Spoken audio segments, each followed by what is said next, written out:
The following show is not intended for children under the age of 17. There will be foul language and adult content.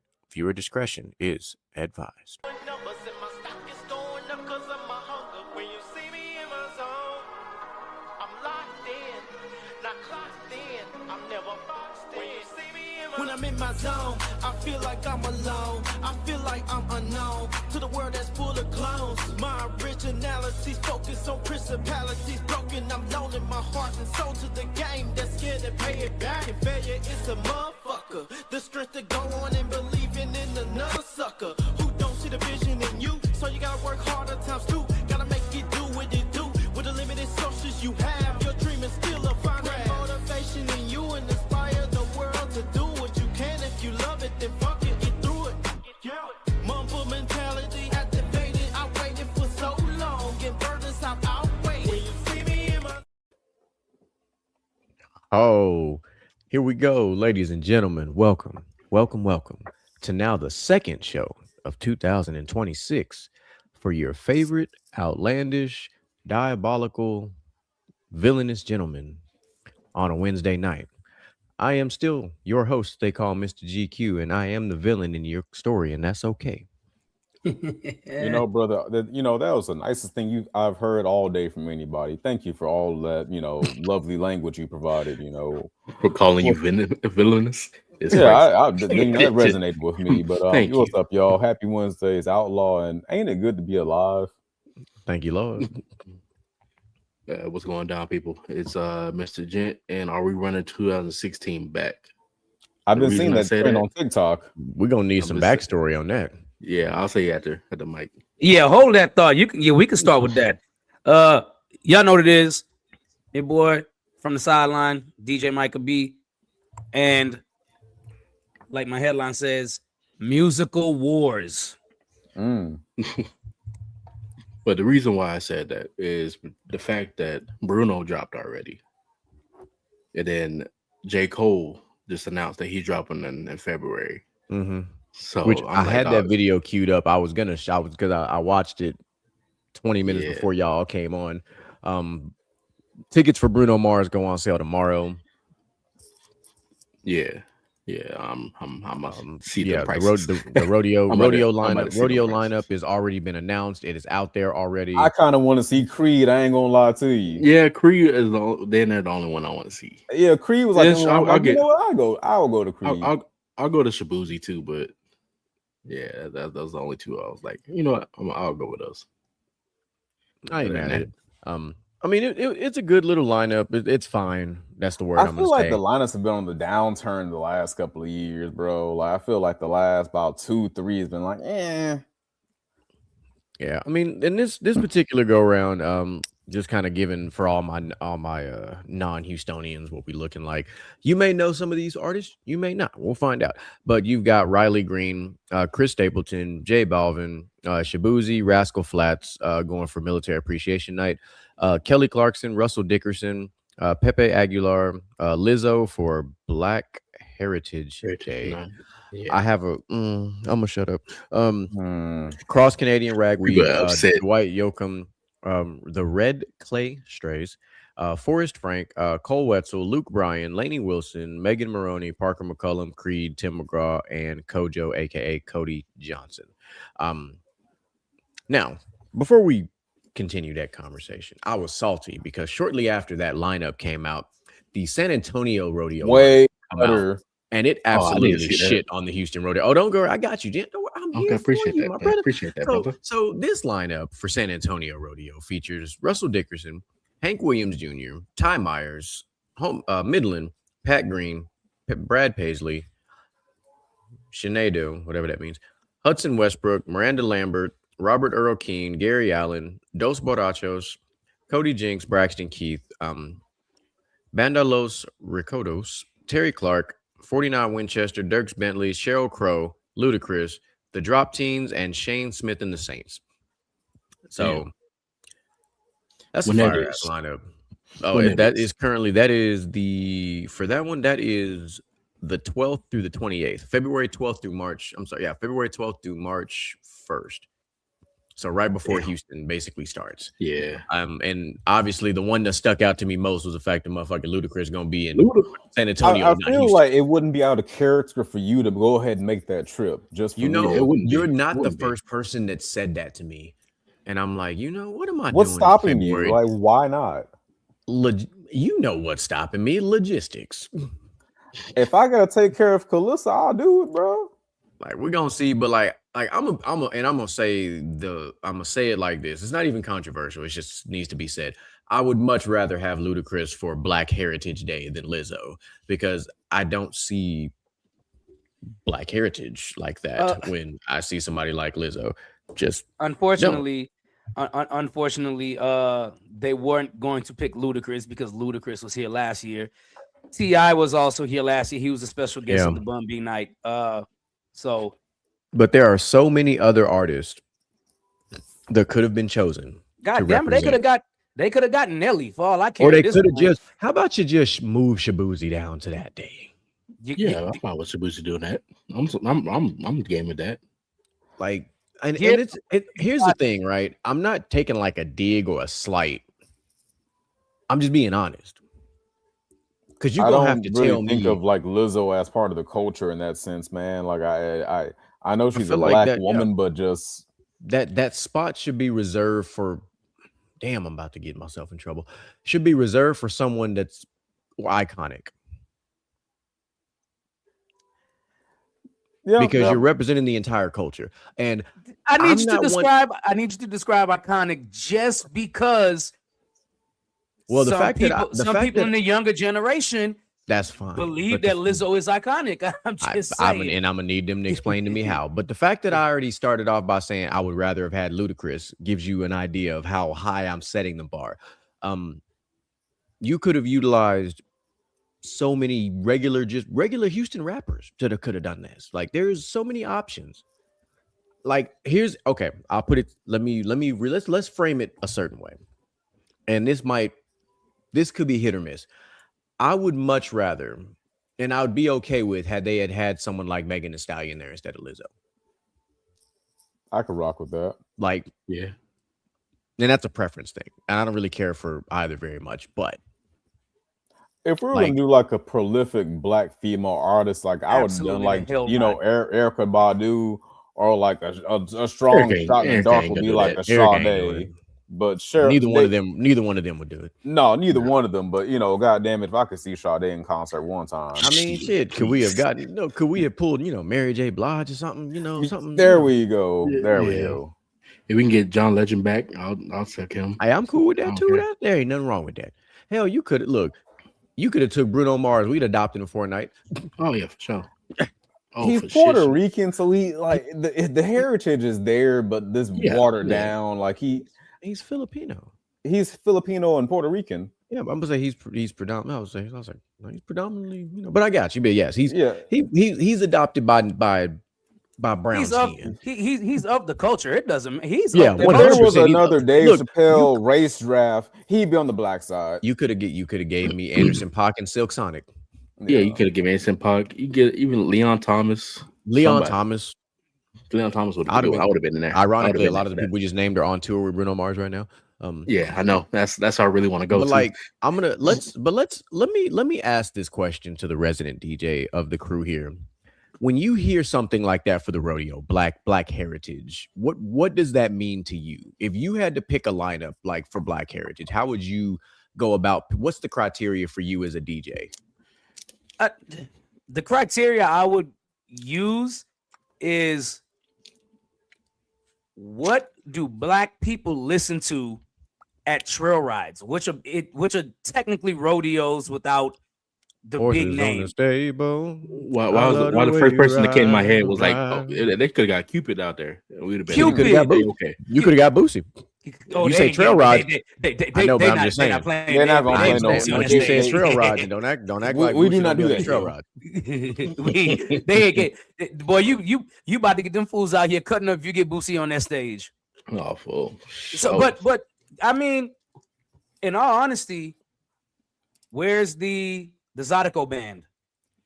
Any one of them, any one of them. I Where think the Zydeco is band would have been fire. Where is your guys like Tyree Neal, Tucker, people like that? That's honestly what I think of when I think about rodeo. I mean, why not even somebody? And this could be left field. So by all means, correct me if I'm wrong. What about somebody like Darius Rucker? Right. And see, he puts on a damn good show, and he still represents for the culture. He just country. That's all. I just don't think they were putting him on Black Heritage Night just because he's a predominantly country artist. So he can go anywhere in the lineup. He can go anywhere. But we understand the history of country music, so it fits perfectly. It does. But we also understand folks don't want to give us credit. Yeah. No, not that. Not that. Because Darius Ruckus performed at the rodeo before. It wasn't on Black Heritage Night. No, that's not.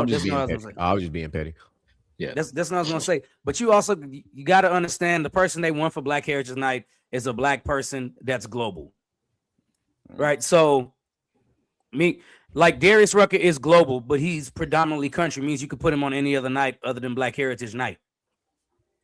So is Lizzo global? That's literally damn global, bro. Like that's what I'm saying. Like I don't personally care for Lizzo that much, but she sells. Maybe, bro. Sells. Maybe. Let's just find out. Let's see. So, based on quick research, they are saying she is a global artist, recognized for her international chart success with "Truth Hurts" and "Good as Hell." So, since those two songs, nothing else has been internationally known. Just so y'all, that means from her first album. Let's see. What's a good move? That boy Earl said. Yeah. Shabuzi. So her debut album, "Cause I Love You," charted in Australia, Ireland, and the UK with singles hitting top 10 globally. But nothing since her first album. In 2022, she became a top artist. Yeah, in 2022 on TikTok, she became globally known for her song called "About Damn Time." Yep, that's a good song too, bro. I'm not even gonna lie to you. Billboard ranked as a top female artist of the 21st century with songs charting globally on the Billboard Global 200. And I mean, yeah, there's that. Yeah, and that essentially covers that. So she has an international presence, which is fine. Yeah, still not my cup of tea though. It definitely ain't. Someone had to say it.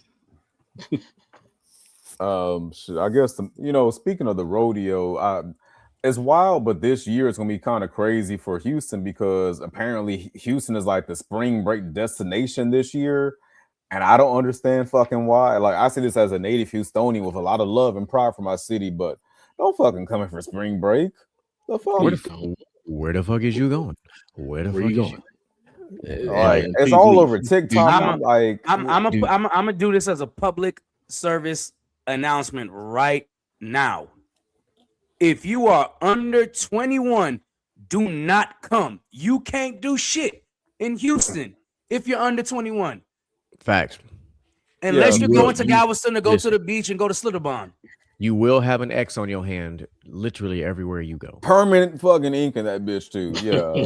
Like Sharpie, the fat Sharpie. Like and we've talked about this before, and I still am waiting for Houston to adopt this because San Antonio got this figured out. I want them to get away from doing the X on the hand because I like San Antonio's method far more because they put an M on that shit. And that is much more of an indicator than an X. Like an M, you already know, hey, brother. Whoa. Yeah. But tell me I'm wrong, right? That makes sense. When I was in San Antonio, we went to the country bar with a bunch of my uniform service folks out there partying. All the underage folk had an M versus an X. And that M it covers up, it's very blaring. You're like, oh shit, sure, back up. So I just like that for eyeballs, because you know how it is when you got an X on your hand, right? After a couple hours, shots, drinking, the X can be a little distorted. You might not see it depending on what the situation is. M is very distinct. It's much more distinct and defined than an X is, especially written in black. I get that. And also, the World Cup is going to be here in Houston, so we got a lot of shit lined up already. Like the World Cup, not to mention you got all these concerts we just talked about. You have, I believe, we have March Madness coming back as well. I believe Houston is also one of the sites again for March Madness, so we're going to be jam packed for that. So And then we spring break got though, no. fucking Disney cruises coming out of Galveston now. Yeah, Officially on January 1st, the Galveston port, excuse me, is wide open for Disney cruises, It's for gonna be jumping in Caribbean, for Houston Royal this year. Princess, for Norwegian cruises, and the other one, ITC or whatever the fuck it's called. But yeah, so if you haven't started looking at prices, you might wanna, because you're gonna hurt your pocket some of y'all ain't heard mine. and drop your pocket. Listen, I'll the way my uncle got us covered, I am not concerned. These discounts is sensational. I'm honestly thinking I will talk about it, bro. We ain't got to talk about it on the show, but we'll talk about it on Saturday. Yeah. All right. So now that we got that rodeo talk covered, DJ Micah B, you want to run us into what we got going on tonight? Yeah, man. I'm down for it. This is a very, very interesting night. Y'all sit back, relax, and get your fingers ready, because we about to have an all-out production musical war. A couple of weeks ago, I want to say in December, right, Jeremy? December? Mm-hmm. Yeah, December. We ran across a meme that said, for lack of the actual post, unpopular opinion, but Jermaine Dupri has a better catalog. This producing catalog, a better producing catalog than Diddy and Dr. Dre. Mm-hmm. That's actually verbatim what the picture said. Actually. Okay. So tonight, we had going on 17 minutes, so we have roughly about an hour and 15 minutes. We're going to sit here and we're going to decipher this. What I did is I kind of just went by the versus rules, right? I picked 15 songs of each from the catalogs that they have produced, and I tried to pick 5 songs each of their own hits that they have produced as well. Okay. Personally, I think this is going to be a never-ending battle, just because I think it's more of the region you grew up in. Because if you know the South, we like East Coast stuff, we like West Coast stuff. The West Coast personally loves the West Coast. Obviously, in the South, we love the South. The East, they love the East, but when it comes to specifically Diddy's music, it's more of nothing but New York. And if you know one thing, New York is going to ride for New York, and nobody can touch New York artists, even the bad ones. I mean, backpack rappers and all this stuff. So Moo isn't on here, but if Moo is on here, guarantee you Moo is going to ride with Dr. Dre. Yeah, I know y'all love the South too, Moo. Don't worry. I know the West loves the South too. If Moo was on here, Moo's probably going to ride more with Dr. Dre and the West Coast. And Third Coast boys. I mean, we Texas raised here in the South. I'm saying we're gonna ride for Southern artists, but I mean, who's to say? So I'm gonna give y'all the option on where y'all want to start, and I guess I kind of line it out as I'll read the producer's discography. And granted, I know a lot of you, like myself, are deep into music, and you can name stuff that's not hits. But for the purpose of this video, we're going to keep it strictly to hits and the song that majority of the people know. So, Mr. GQ, I need you to pick one of these artists, and we're going to dive into the catalog. And I'm going to ask y'all to rate the catalog on a scale of 1 to 10. You can use decimals if you want to. I mean, it's fine. Okay. You know what? Then let's start with Diddy. All right. So the 15 songs I got I got 5 singles for Diddy. JD don't have a lot of singles, so I only really picked two singles for JD because JD really only has 2 known singles, and everything else is basically what he's written for other people and produced. Right. Okay. So the 5 songs I got for Diddy, obviously, There For You, Bad Boy for Life, Victory, All About the Benjamins, I Need a Girl Part 1 and 2. I know that's 6 because of Part 1 and Part 2, but I mean, you can't pick either one of those when it comes to I Need a Girl. So as I went through this, I forgot Diddy did a lot of he had the whole Bad Boy remix, just like they had the So Def remix. So you're gonna hear some remixes in here because quite frankly, the remix were better than the original songs most of the time. Mm-hmm. All right. So first track, Honey Remix, Mariah Carey. Yes, Mariah Carey was a JD artist, but the Honey Remix with the Locks, Diddy actually produced that beat, which was, I didn't know that. Okay. I didn't, but it is a Bad Boy, official Bad Boy remix.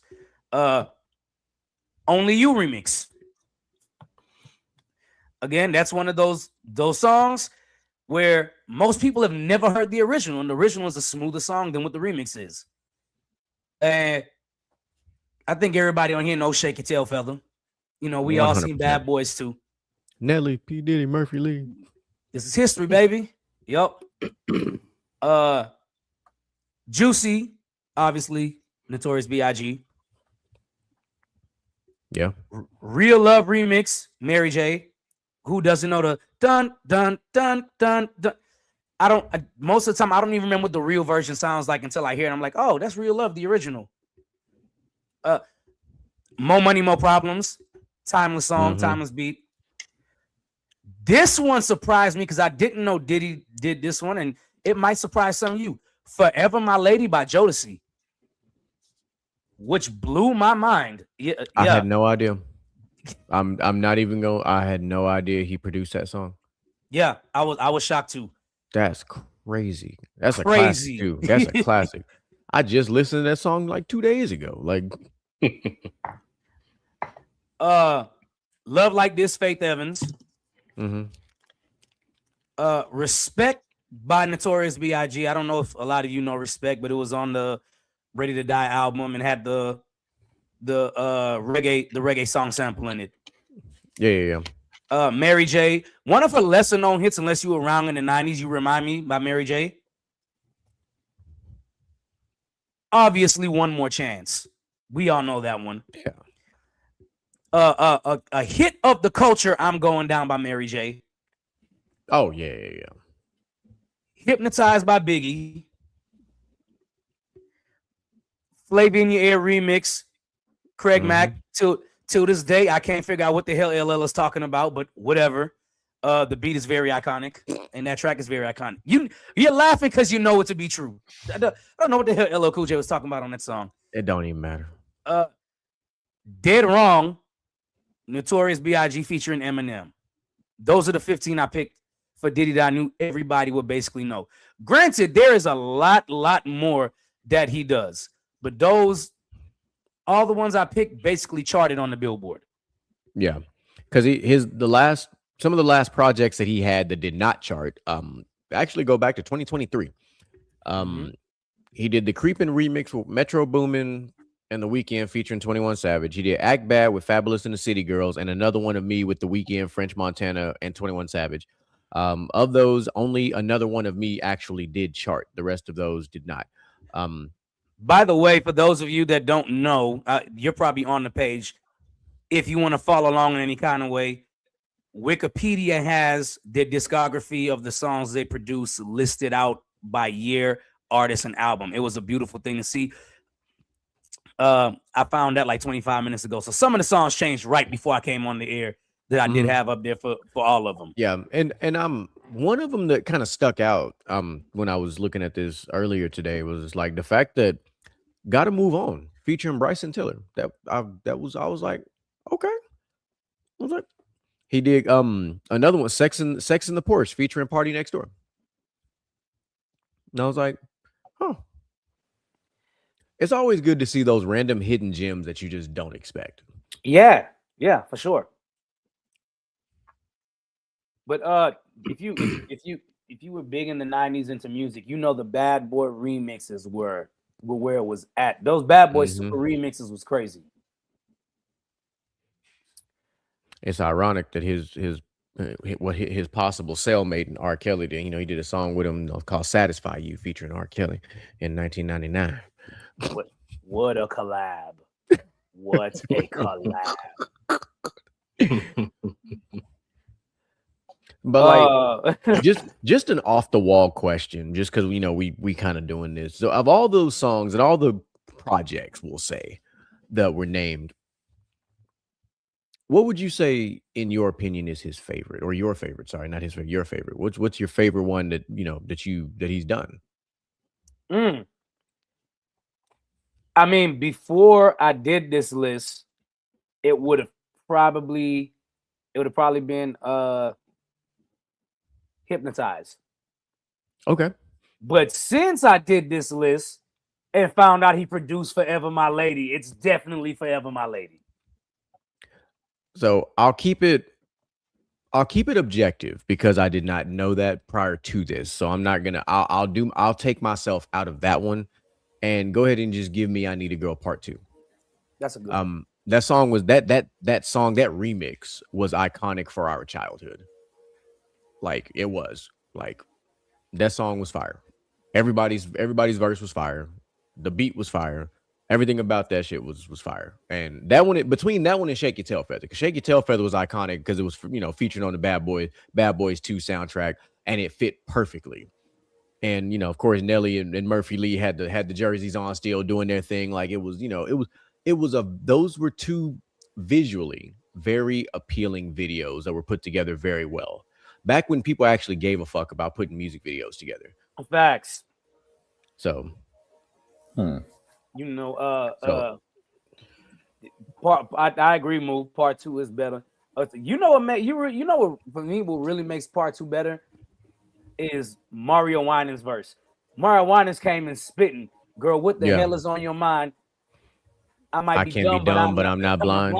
yeah, Is he something came leaking in spitting. your mind? Don't look too good for you and me. Mm-hmm. Jet, But favorite my pick is song? "Only You." Only You? Is yeah, that don't that just be like that bass line. So It with scratches the that, brain just right. DJ Micah B, just something that threw me off. I noticed something glaring. Nothing from Day 26 was on here. That is No, true. nothing. No, And nothing no, from Danny D. Kane was on here. no. I didn't put Danny Kane on And here. nothing, no, I'm talking about on On the fucking list in general. Wikipedia. Oh, on Wikipedia. See, okay, so here was the confusion with that. So for Danny D. Kane, because I thought the same thing with Danny Kane and Day 26, but there is a reason why they're not on here. For those specific albums, Diddy was executive producer. He did not actually produce the song. He was just an overseeing of the song and helped with the mix and mastering. He had nothing to do with the beats, producing those songs. So he's listed as the executive producer and not the composer or producer Got you. on those projects. So yeah, that kind of threw me off too, because I was just like, no, Day 26, huh? Okay. Because you know that had us in a chokehold in college. Like Yeah, that well, was. I for sure thought he at least produced "Put It On You," but he didn't produce it. I thought he did too. You got me going. But if I put a, so I guess now we're ranking it or putting a 1 through 10. Is that what you said we're Oh, putting on there? Outlaw? What's your favorite on the list? What, like, I kind of missed a bit. I had to go check on my daughter real quick, but like we were talking about like producers or something. Come on, Diddy. His Talking about discography. I can run back through it real quick. That way you hear all the songs. It's like it was like a list of like his most iconic songs like he produced or what? Pretty much, yeah. Yeah, you can run through it one more time. All right, so there's Honey Mariah Carey, Only You by 112, Shake Your Tail Feather, Nelly, Juicy by Biggie, Real Love by Mary J, More Money, More Problems by Biggie, Forever My Lady by Jodeci, Love Like This, Faith Evans, Respect Biggie, You Remind Me, Mary J, One More Chance Biggie, I'm Going Down, Mary J, Hypnotize Biggie, Flavor in Your Ear, Craig Mack, Dead Rum, Biggie and Eminem. and then his hits, I'll Be There For You, Bad Boy for Life, Victory, All About the Benjamins, and I Need a Girl Part 1 and Part 2. Give me Hypnotized, but my dark horse Diddy production is actually going to be out of left field, but it's Notorious Thugs. Oh, that's a good one. That's a good one. I see what you did. A man of culture. I see what you did there. That was my deep cut. You know, that's a good one because a lot of people who don't. Yeah. Here's the thing about when you do anything musical, you've got your casual fan, then you've got like everybody else. The guys who know a ball. Because the ones who only focus on the main hits, right? And it's like, what about when you listen to an album from start to finish, like, and you find that one obscure track, like track number 6, and you're like, what the fuck was going on here? But I fucks with that. I got track 6 on repeat. The song that should have been like a hit single, but it wasn't. Yeah, like, and it's because it hits you a certain way. Like, man, that's got some fire on it. Why was that's that? How I feel. That's how I feel about Respect, because it wasn't a single off the album. Yeah. Oh, and surprising fact, Diddy did not produce Party and Bullshit, else it would have been on the list. Really? Yeah. What? Who the fuck produced that? I forgot. I just looked it up and I was just like, did Diddy get him killed? Because you're talking about a literal, you talking about a house party anthem type song. Party and bullshit and bullshit, and that's crazy that he didn't produce that. Yeah, but I wonder how many bad decisions were made to that song. A lot. Easy Moby. Easy Moby. That's it. Yeah. Okay. Yeah. Okay. So I was shocked. I was like, I feel like I've been lied to my whole life. At the same time, you feel like that's a Diddy song. And you would think, you would think, and it goes Party and Bullshit. Okay, Moo picked Only You. See, Only You. Yeah. Okay. Jesus, so the Notorious. If I was to put a ranking or a scale grade on this, I'd give it a solid 8.6 because there's a lot of bangers on here, but yeah, this is the first person. I gotta leave room for controversy. But I think but you know, despite how you feel about whatever name you want to call him today, the hits are the hits. Sean, the hits are the hits. And it's no different than if we were looking at somebody like R. Kelly's discography. Like how you feel about the person is one thing, but the hits are the hits. Oh, you know. R. Kelly's discography is a 10. Like, man, look. R. Kelly got tracks produced for Michael Moose Jackson, said a 7.8. He said 7.8. Okay. Let me get I'll keep track. Okay. So we can recap it. How long? I give him about a good 7.5. Damn. I was giving it 8.1. DJ Michael? I'm going with a solid 8. I'm going with a solid 8. That's like, it's solid, but it's solid, but there is room. Like I know better producers. So because like it's supposed to be like Diddy versus Jermaine Dupri, right? And Dr. Dre. And Dr. Dre. Because like I was looking at Jermaine Dupri, you know. Oh, we gonna get there. He will get a higher score. Yeah, bro, that one. In all honesty, boy Jermaine. In all honesty, Jermaine Dupri's was so hard to pick out because he could have went like 30 songs deep on I feel singles. Like, to be completely honest, like I feel like if you were to go on the streets, and I want to be specific about this, and only ask millennials this question, you would probably get a lot of different answers. Oh yeah. Because to be honest, if without looking at their discographies, just knowing music the way that I know music, if you were to randomly have pulled me on a random and asked me, I would have said Jermaine Dupri first. I would have said that too. Just because of how much we grew up with most of the artists that he most had. Of Usher's hits. Like Usher, Jagged Edge, like you keep going. Which let's rewind 1 second on more of this stuff with Diddy is no 112. Yeah, Only You. I know, but is that's the only song? Like we have a lot of 112. That's not the only song, but that's like the only single he produced for him. Like Cupid, Diddy didn't produce. Sky is the Limit. He didn't produce none of the other actual bangers. Right. They were just signed to Bad Boy. Because Listen. hindsight being 2020, knowing what we know about Diddy now, you would be shocked that he did not produce Peaches and Cream.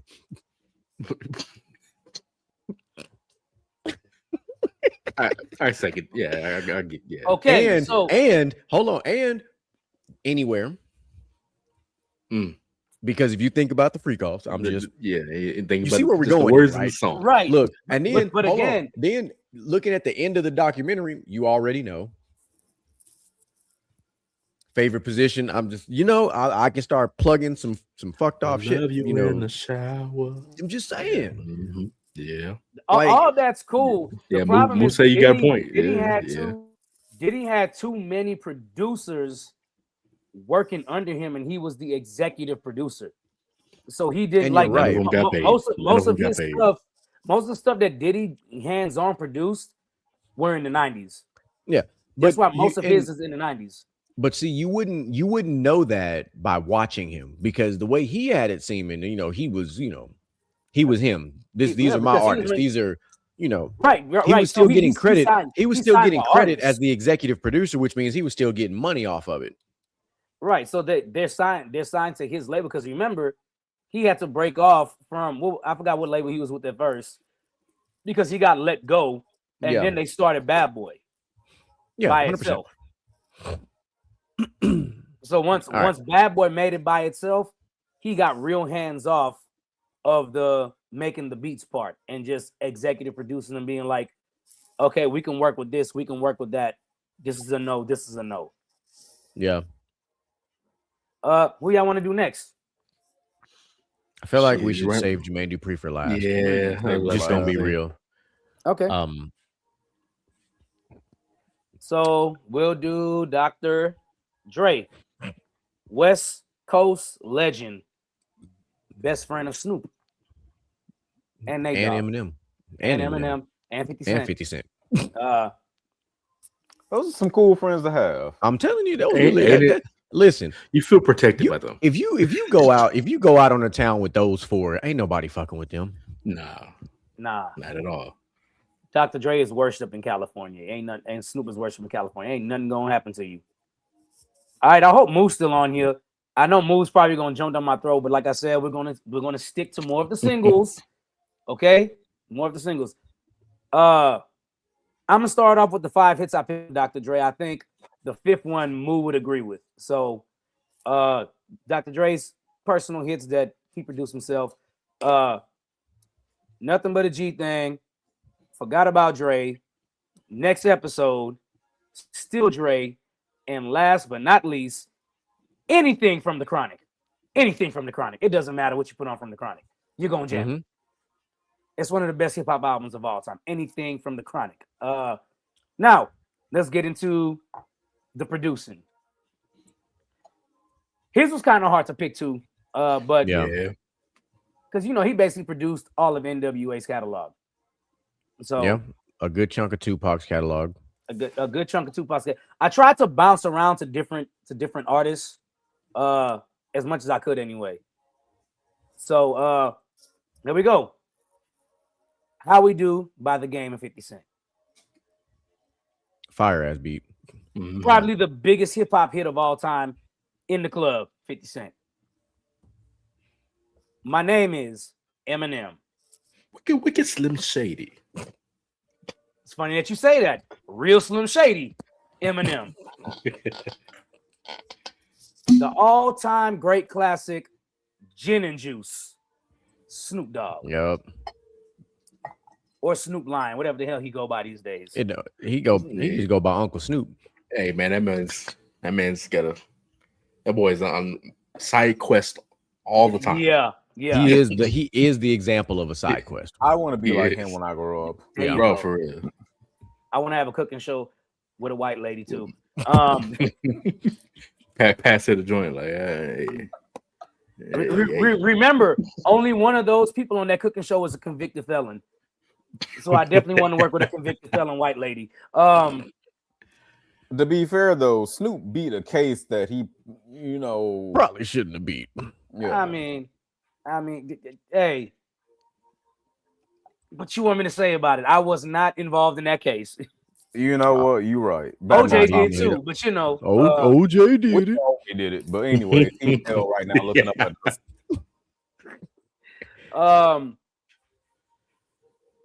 Express Yourself, NWA, Mm-hmm. which is an all-time classic beat. That's a dope beat.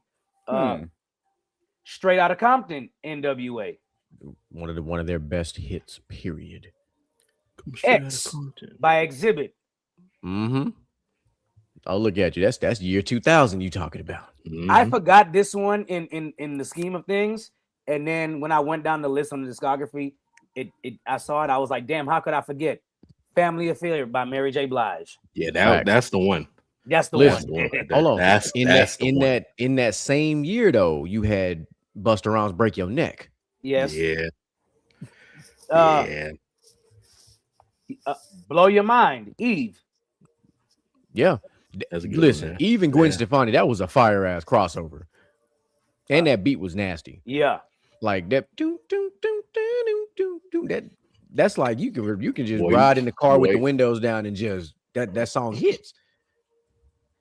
Let me see what this. But Family Affair is crazy. Like that Family Affair is deep. Yeah. Family Affair is deep. Don't forget Bad Intentions. That was another one. Where did I start? Here we go. Oh, Ain't No Fun. Snoop Dogg, Corrupt, Nate Dogg. Y'all know what it is. Yeah. Mm-hmm. Yeah, y'all. Boys in the Hood, Eazy-E. Mm-hmm. Murder Was the Case, Snoop Dogg. Out of Control, 50 Cent. And I think that was Mobb Deep with 50 Cent. Yeah. And last but not least, probably the one synonymous with rap. It made hip hop really big in the 80s. Fuck the Police, NWA. If you ever just go back and listen to the instrumental of that instrumental is actually fire, bro. It is fire. The drums. Yeah. The drums on that damn beat. Oh man. Yeah. So talking about the West, y'all realize the Super Bowl and the Olympics are in LA this year. Yes. Still not going to California. Facts. I gotta go later this year, but that's a different story. My bad.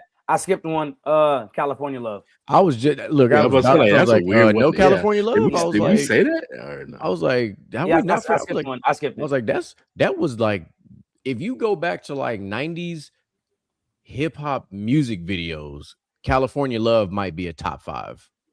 I Get Around might be a top 5 too. I Get Around. 100%. I Get Around's pretty iconic. Hey, listen. Round and round, round and people still use that meme and give, bro. Like Tupac doing that little weird ass dance, but it hit, Like, hey. But I mean, I feel like that's how Bobby Shmurda came up with his dance. Hell, he probably was drunk or high when he came up with it too. Yeah, or both.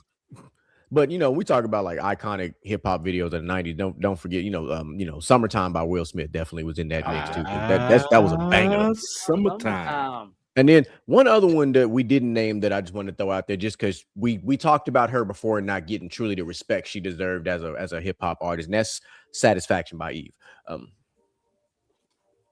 Because we're not gonna let people forget about Eve. Like y'all only see her as an actress. Y'all ain't see Rough Rider and all the other. Didn't she marry the owner of Reddit?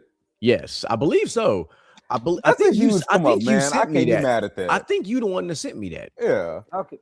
I love that for her. But question: didn't he produce No Diggity as well? Yeah. Yes, he did. It's a lot. It keeps going. You can't. That's what it keeps no going. Diggity is that.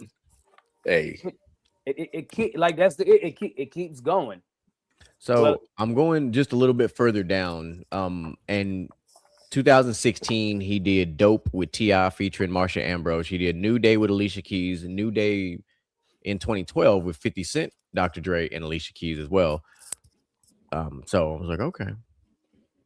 And he did some other random projects with Eminem. Him and Eminem do lots of random projects together because they're literally basically best friends in so many different ways. Like they made songs together. He did kill him. He did kill him basically in a music video. He did kill him, and then he let him out the basement. Like it was just like this weird ass. Like they have the weirdest relationship out of everybody. Because like the amount of like I feel like without Eminem, I don't think we ever see that side of Dr. Dre because that was the side of Dre we didn't know we needed. Yeah, right. That weird, Hear that. funny side that we were like, I didn't know he had that in his bag. Like, Nope. because Eminem is a quirky guy, and then for him to bring something like that out of Dr. Dre is crazy. Yep. He said, so hold on, bring this one back up. He said, God did. like from DJ Khaled, God did. Right. Hold on. God Let's fact check did. something real quick. Because if that's the case, hold on. That would make a lot of sense if you think about it, though, because that does sound like a Dre beat. Damn. It could be. Let's see. The Super Bowl is in the Bay, not LA. Okay. Yeah. Actually, up here we go. Features productions from DJ Khaled himself with Street Runner, Friday, a feature artist, H, Amara, T88, Akachi, Dr. Dre, the ICU, Tay Keith. God, dog, this got a Damn, massive group of people on here. That right there be the issue right there. Yeah. that'd be the issue right there. I'm pretty sure everybody's hand on it. But on that particular album, in general, Dr. Dre had a big role in that album, which I did not know until just now.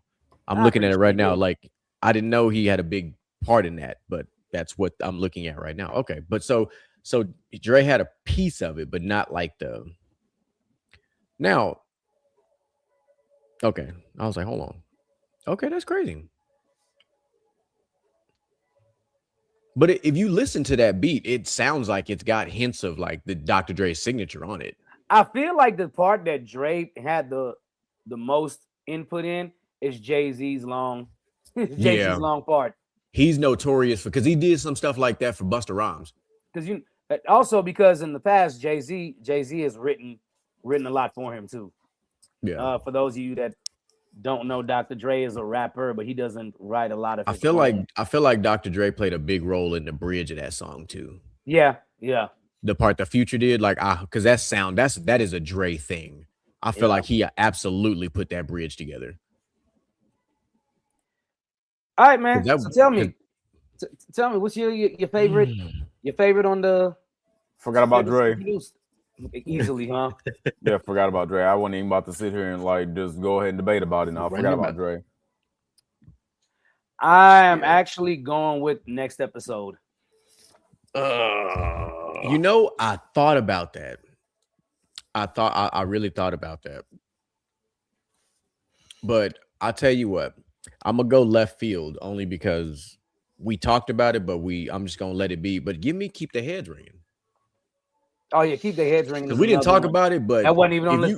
But if you grew up and you sick. Yeah, if you like, bro, like, and then that song is synonymous with the movie Friday as well. Like you're like, you know. And I just feel like that song, it's a perfect combination because it has the rapping, but then it's also got like the singing. It's got a great mixture. Like that's a song you listen to in your car with the sound system, beat thumping, 100%, and you beating down the block with that song, 100%. Yeah, I'm gonna go with special mention to Family Affair too.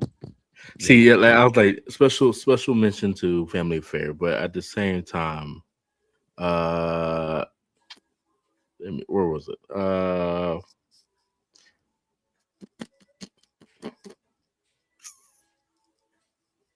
I can't. The song miss my mind right now. Hold on one second. Brother Moo. Brother Moo is crazy. I'm gonna say something about that later. Where is that? You are searching hard, sir. Right, I'm fucking up right now because I definitely just had it in front of me. And then I exited out the app and then came back in. I will say is like if I had to have a second choice, it would be 50 Cent's In the Club. So y'all go ahead. I'm gonna still search for it and then. Okay, so let's go. Let's move. You there? You fucking right. I know it. Didn't I tell y'all he was gonna be on here for Dre? I couldn't miss Dre or JD because it was my two favorites. So no, we're doing Dre right now. Yeah, that's why I had to pop up in here. What's good though? What's the deal? The next episode. The next Damn, episode. that took you a long time to find. Yeah, I know. I couldn't. It just missed my mind. That's the one. That's the one. I said nothing but a G thing. You No, said I nothing but I J. did. Okay, yeah. Ain't Yeah, nothing but the a next, G next thing, episode, that beat is iconic. Always will be. That beat is so iconic. They put it in And see- Straight Outta Compton, the movie. And that's how I feel about Keep the Heads Ringing. Like that's an iconic beat. Like, because you've never heard another beat similar, Right. ever. Like ever. Just ring ding dong. Yeah. Ding ding ding dong. Keep your head Like, ringing. yeah, like listen, Yeah. look at all these millennials. We just know. All right, Moo, what you got? Rolling down the street, smoking Indo. So, Come on, sipping on gin gin and and juice. I Laid back. Yeah. Yeah. The mind of my money. My money. I can't my believe- mind. I can't believe I got you wrong, Moo. I thought you was gonna go with "Ain't No Fun." I can't believe I got it wrong. That gin and juice, man, that forever had me in the choker. Hey, speaking of that gin and juice beat, is fire though. Come on, man. Look, But- the way it starts, the way it's perfect. You know what's crazy, right? Is I had a feeling the Moo would go with gin and juice, but I actually low key, I actually thought the Moo was gonna say nothing but a G thing. Baby, too low, y'all niggas going crazy. Because that just sounds that sounds like a Moo crash out song. So it fits. See, normally, but I ain't gonna lie. I mean, when I'm not crashing out, I'm rolling down the street, smoking Indo, sipping on gin and juice. So you feel me? So There ain't no way in hell. There ain't no way in hell in 2026 you still drinking gin. You're Why right. not? I ain't gonna lie to you. I'm not. I'm drinking tequila. Okay. Close enough. It's okay to But- drink gin too, though. Don't worry about it. If you cultured, you got it. Man. If not, it's okay.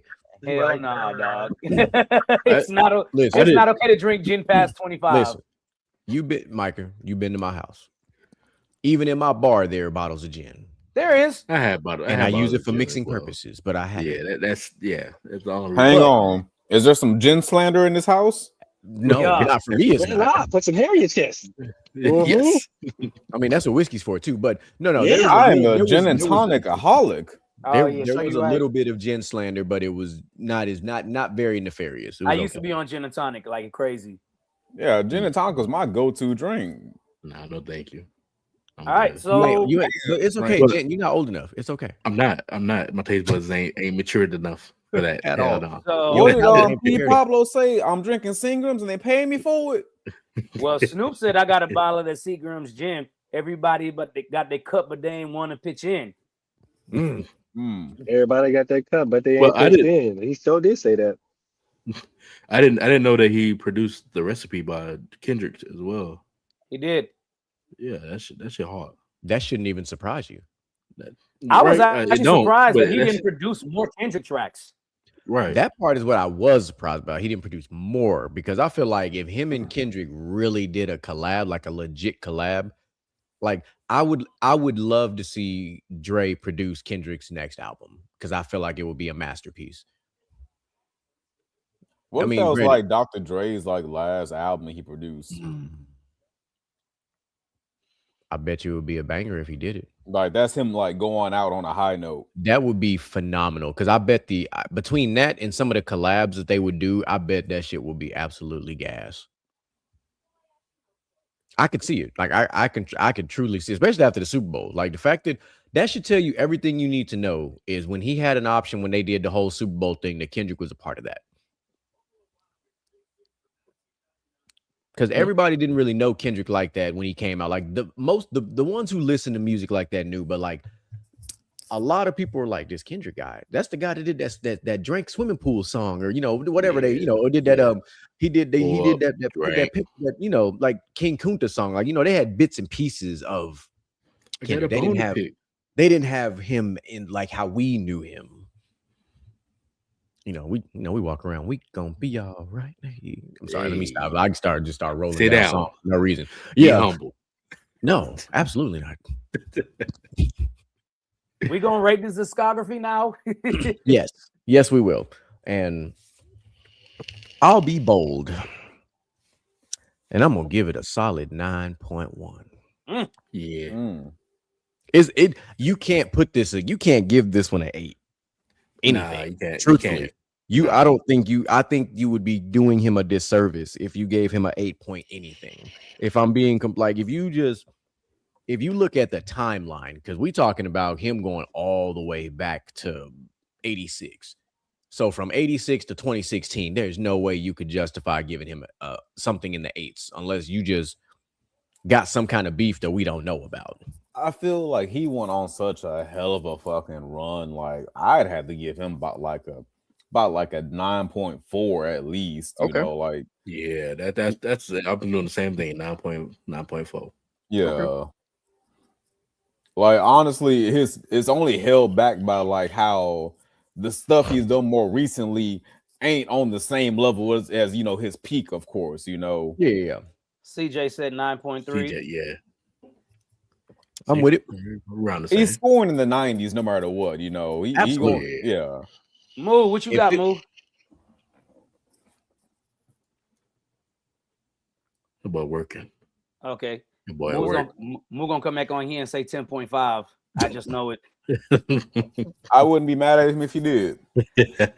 I, on the other hand, I am going with a 9.5. I respect that. Okay. I was almost gonna do a 9.6, but I was like the newer stuff kind of held it back some. Yeah. And I'm gonna make a slight adjustment. I'm going from 9.1 to 9.3. It made sense. I thought about it when CJ said, you know what? It's true. And then what Outlaw said, I was like, yeah. I was like, because there's a lot of all due respect. And with that, yes, sir. Oh yeah, let me get his. I'm going with a solid 9.6. Okay. Somebody did it. That's solid. Somebody did it. All right. So DJ Michael B, I have a note for you I would like you to take because this sparked a conversation in my head that I feel like you and Moo together can work on putting this together. Something along the lines of Mount Rushmore of producers. See, like after this, I was gonna ask y'all who's y'all favorite producer. We don't no. We listen, brother. We need another episode. time. We need time. That's another episode. I said we need time. That's why it's kind of easy for me. Yeah, that's fine. Yeah, go ahead. Make a note of it. That's a pending episode. Listen, DJ Michael B and Moolage are the music guys. They got all the music stuff. Now, by all means, Mr. Gent, chime in how you see fit with that, but that is their baby. I just throw the ideas out there. We own it.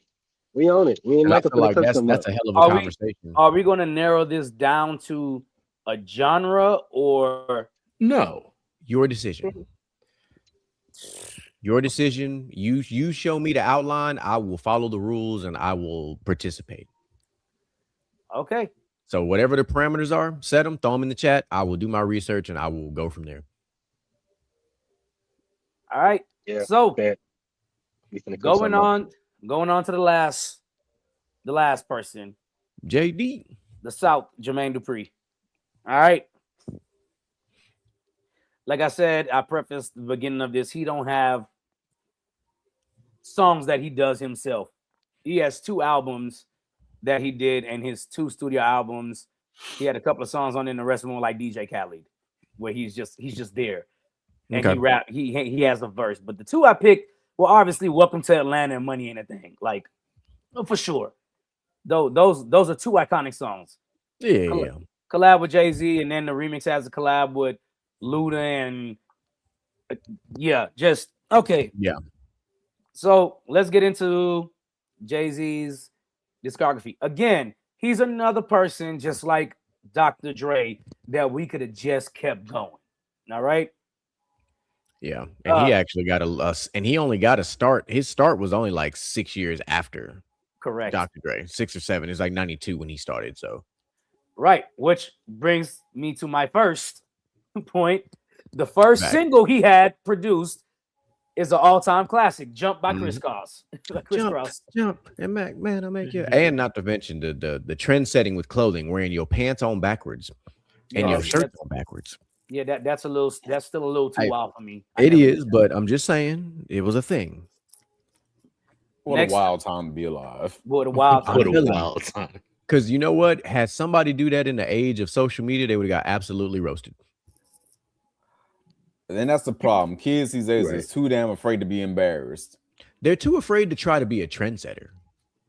There you go. That's the one. Like That's the true. thing, if you think about trends across our childhood, you had to take a chance. You got to be bold. I don't think we have kids in this generation that are bold enough. Like they'll try shit on social media, but then they'll take it down, or they'll leave some shit in their drafts, as they like to say, you know. But nobody's out there except for the ones on Vine. I got to give them their props. The ones on Vine was bold, trying to do some trend setting type shit. Not They were eating just doing Tide shit. They were just doing shit at that point. And there are still vines that I quote on a daily basis. This is facts. Not even gonna lie. Yeah. Every day almost. Everybody Damn, says, Daniel. "Oh, you mean?" Bring that ass Hey, here. I boy. still say that. That's one of my favorites. Depends. Actually, me and Mike could probably say that shit the most when we Facts. with the groups. What the fuck you mean? Yup. Next song up, "You Make Me Wanna," Usher. Mm-hmm. I don't think I need to Mhm. explain this one. Okay. He knew ball.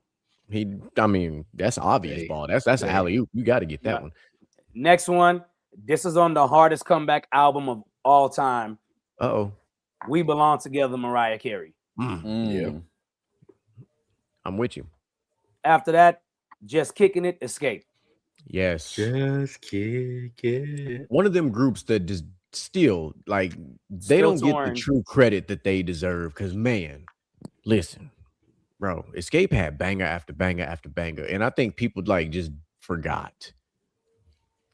I think this was only for a finite period of time. Like they didn't have longevity. They didn't need to.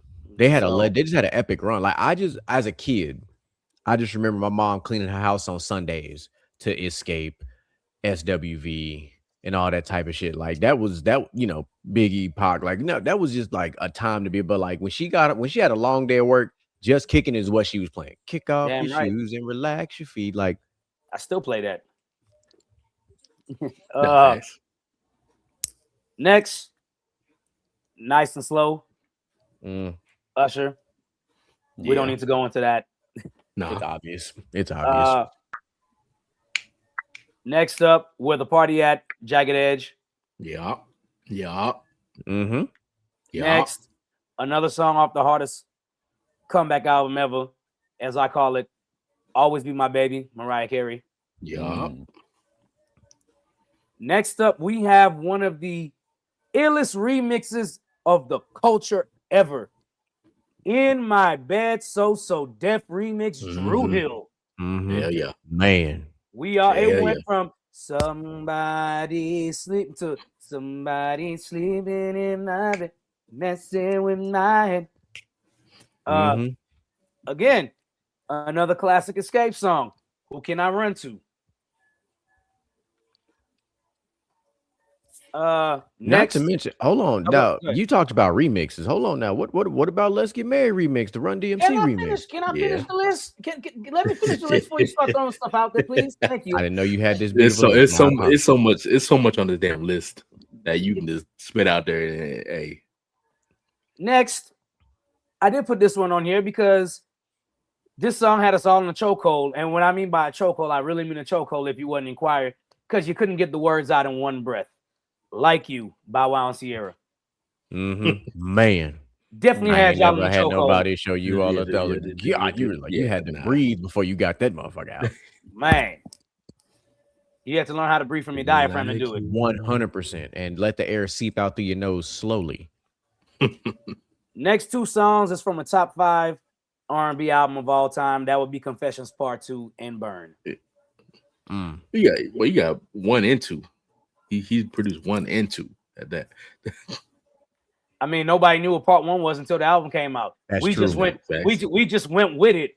Like I heard Jermaine Dupri talk about this on a Yeah. podcast. That it was like people was just like they didn't even care there was a Part 1 because the Part 2 was the single, and then he came out saying, "But there's more." And we did a Confessions Part 2, and nobody heard Part 1 yet. So. Look, and don't worry, CJ, we're gonna have it's a whole conversation with that because I got because we know Bow Wow whole music career. we That's know. funny.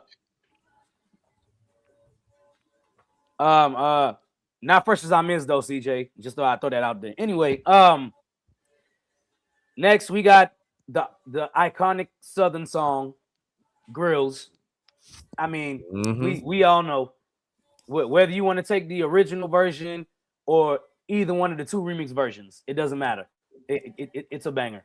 Boys really was taking their gum wrappers and turning them hoes into grills. Yeah. Nah, for real. Got to press it on there just right. Let Me Hold You, Bow Wow. Mm-hmm. And then last but not least, you already said it. Let's Get Married, Jagged Edge remix. So, what's going on across the... My bad. Sorry. The backstory to that one though is crazy. Jagged Edge was mad that he did the In My Bed remix because that was their direct competition. So he had to pull something out for Jagged Edge, and that's why he went to go get Reverend Run, and then he was like, I mean, that was a hell of a... It almost didn't happen. That's a hell of a concept to have both of those epic remixes. Not to mention the Welcome to Atlanta remix. Like, yep. And mind you, this list that I put together doesn't include the I Think They Like Me, the Lean with a Rock with it. Yeah, because this list could get real stupid. I mean, just between JD and Dr. Dre alone, it could have got stupid ill. You could have done a verses with those two. Yeah, it could have got dumb ill. You didn't even have Freak a Leak on that motherfucker. That's what I'm saying. Like it could have got, yeah, it could have got crazy. Yeah, and then right off the bat, I'll throw an honorable mention out there just because it's another one of them. I call it just one of them bangers that you play in your car, and it's Functified by the Brat. Like that song was just fire. Like all the Brat's early work was absolutely fire. First of all, and when we was talking about I Think They Like Me in the remix, she had one of the most fire verses up in that motherfucker, talking about having the gat under the skirt. Like we was like, what the wait, hold on, what? Like nobody expected her to say some shit like that, but it was just fire. All right, give me your favorite. You got it, bad. I fuck with it. You know, I'm not mad at it. It was either that or Always Be My Baby. I couldn't decide, so I was just like, I had to throw it out there. Just You Got It Bad. So this one's tough. It's a toss up. This is a toss up. But I'm not gonna overthink this. I'm gonna keep it where it's at, and the song I'm picking is simple for me personally because it has a tie to my life. It has relevance to my life potentially now, but I'll leave that for where it's at. But it is very simply Out of My System, Bow Wow featuring T-Pain. There you go. That's a good one too. That's the one. I'm gonna leave that right there where it's at. If you know, you know, and if you don't, too damn bad. Because that song is deeper than people realize. You don't know what you do to me. That's hey, yeah, you pull that one out. It's a banger, and the video In the Rain, like.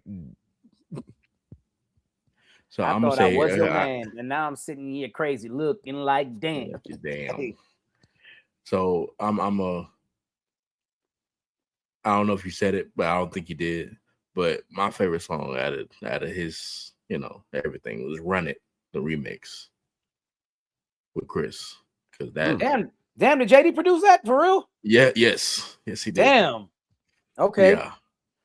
Yeah. That's a good pick. Yeah. Now, because I named a modern one, I'll give one from the older days just because it's still a classic for me to this day. And it's Where the Party At from Jack. Oh yeah. Because, for sure. Because you could play it. Listen. I played it at the Christmas party. I know. Like that man. And then he did produce one. I know he produced pretty much all of his music, but he produced one of my all-time favorite Usher songs that I will listen to even to this day in his bedtime. Like, I know everybody likes a lot of the mainstream stuff that Usher did, but here we go again talking about those songs that it, but it wasn't like one of the main ones. And bedtime it wasn't a single. And if you were a choir kid and you had a little bit of vocalism and you could sing that song to a female, that opening set of bars was really all you needed. But I feel that. Did, Outlaw, you still there? somewhere. Didn't he produce I'm My still Way here. as well? Didn't he produce what? My Way? Yes. Yeah. That'd be my next one. That was the original single dude's anthem. Yeah, for sure. Like you was trying to steal somebody's girl when you played that song. Tell me I'm lying. Listen to the lyrics. He got into a beef with Tyrese in that damn video. Like I remember that shit. So forget a little midget. My mind on 7 digits. Before I pay God to give us my digits. I'm not gonna overthink this because this is a lot of stuff, and I'm just going to go out there and say Confessions Part 2. Yeah, I'm with it. Yeah, no, for sure. And then like I'm not gonna lie. Unfortunately, You Don't Have to Call was produced by Pharrell, and it's on yeah. See, that's the we'll talk about it later. Or that would have been the one for me. We would have talked about that later. I just want to say this. I just want to make sure that people understand when we talk about these individuals, right? From 2000 to 2007, Jermaine Dupri was an absolute monster. And if you don't understand what I'm saying, allow me to visually, for my millennials specifically, because this was our era. This was us in middle school going towards high school. So let me just remind you guys of what the fuck was going on. And starting with the year 2000. Bounce With Me. Bow Wow, That's My Name. Let's Get Married. What You Like. Puppy Love. Ghetto Girls. You Got It Bad. U-Turn. Where the Party At. Thank You. Take You Home. Another one. Basketball. All the athletes knew about basketball. Hell, they use that to this day. Too Hood. Yeah. Welcome to Atlanta. What the Hook Gonna Be? Damn. Fucking on this beat. My Baby. You Should Have Known Better. Burn. Confessions Part 2. My Boo. The original song the boys was trying to sing with them girls they was talking to, and don't act like I was wrong. No, my Boo is the Hitman Club remix. Let Me Hold You. Like You. Fresh As I'm Is. It's Like That. We Belong Together. Shake It Off. Get Your Number. Don't Forget About Us. Grills. I Think They Like Me. Call on Me. Control Myself. Feeling You. Every Time the Beat Drop. Pulling Me Back. Shorty Like Mine. Out of My System. And Baby Don't Go. Shorty Like Mine. That's all the way to 2007. That man was a demon. A demon, dog. And finally, I'm gonna rate this thing 10.5, dog. Debate over. No, it really is. It's been over. If there's anybody with more perfect discography, producing wise, point me in the right direction. I'll follow them because JD is really like that. The nigga was really like that. I don't care. I don't care. No, I don't care. They were the freshest he was, bro. Period. Like it would have been a little bit more fair if they said Timberland. But nah. I ain't gonna it would have. Even Man, look, I ain't gonna lie to you. That would have been more of an argument there. Confessions Part 2 damn near separate JD already. For sure. He wrote this shit about himself. The situation is about his life, and he literally had a nigga sing it about his life, and the shit went diamond. Yeah. I don't think not only did it go diamond. Timberland not only did it basically related to Usher's life at the same time, other than the pregnancy. Yeah, like Timberland in the year 2000s was also epic, but I just wanted to make sure y'all understand. It's like people don't truly understand the power of Jermaine Dupri. So I'm just gonna put a few more things in your head. These are from 1990 to 1997. These are like artists of different things that he did. The group Immature, of course, you all remember that. He did Tear It Up on Our Worst Behavior. TLC, Bad by Myself. Of course, you know all the crisscross stuff. He did Can I Get a Witness, Run DMC, Down with the King. He did, of course, a bunch of stuff with Escape. He remixed a lot of Bobby Brown stuff. He did. Yeah. El DeBarge. He did that track called Slide, Heart, Mind, and Soul album. TLC, Kick Your Game, Intermission, and Switch. Let's see. Looking for other ones that kind of pop. MC Light. A lot of people forget. He did Keep On Keeping On, Have You Ever, Everyday, TRG, Zodiac, and Keep On Keeping On remix. Little Kim, he produced track 13 off the Hardcore album, Not Tonight. New Editions, Tighten It Up and Shop Around. Johnny Gill, Love You Right. Yeah. Aaliyah, I Got Your Back. Let's see. Yeah, and those are like the most, obviously some of the, and then the Braxtons, if you're familiar with the Braxtons, he did So Many Ways and Take Home to Mama. Oh, you know what? I did forget about this A one. demon. If you watch Big Mama's House, then you definitely know I Got to Have It. Yeah. I got to have it. Yeah. Yeah, not Jay-Z, boy. Jermaine Dupri was on Demon Time. It's on Demon. Damn. Yeah, I think I don't even think anybody else has to rate that. CJ said 10.9999. I think we're all going to sit here and agree that JD was that guy. He has banger after banger after banger. Now the subjectiveness comes into where you compare the actual beats over than just because you know, like, I think people forget best producer and record of the year are two different things at the Grammys. Yeah. So record of the year incorporates, that's why something can win best song but not record of the year. This Miley won a Grammy for record of the year for Flowers, but didn't win best song. Yeah. So which is weird as hell to me, but yeah, it is. But it'd be like that. But let me just say, hell of a list for all three. Hell of a list. Very good, very compelling. Enough content for everybody to understand that nobody had it better than millennials growing up. I'm just gonna fucking say that. We had so much music that we still on our Spotify's and Apple Musics and Amazon Music play feature songs from these three, and we ain't even gotten halfway through some of the other producers we could have added to this list, because somebody has said it earlier about Timberland. That's Kanye, another one. Dark Child, another one. Kanye, another one. Like Babyface, like Pharrell, like Missy. Go on. Missy, yeah. Like it could get stupid. The amount of I don't Scott Storch. Like I'd love to see it like 30 years from now. Well, if any group, and I'm talking millennials, Gen Zs, all the above, I don't think any other group from their quote unquote birth to their adult life had a better run of music than millennials did. Like we got a taste of everything. We did. We got a taste of everything because we got the early stages of gangster rap. We got the renaissance of gangster rap. We got the early stages and the renaissance and the peak of pop music. Yeah, don't forget we got G-Funk.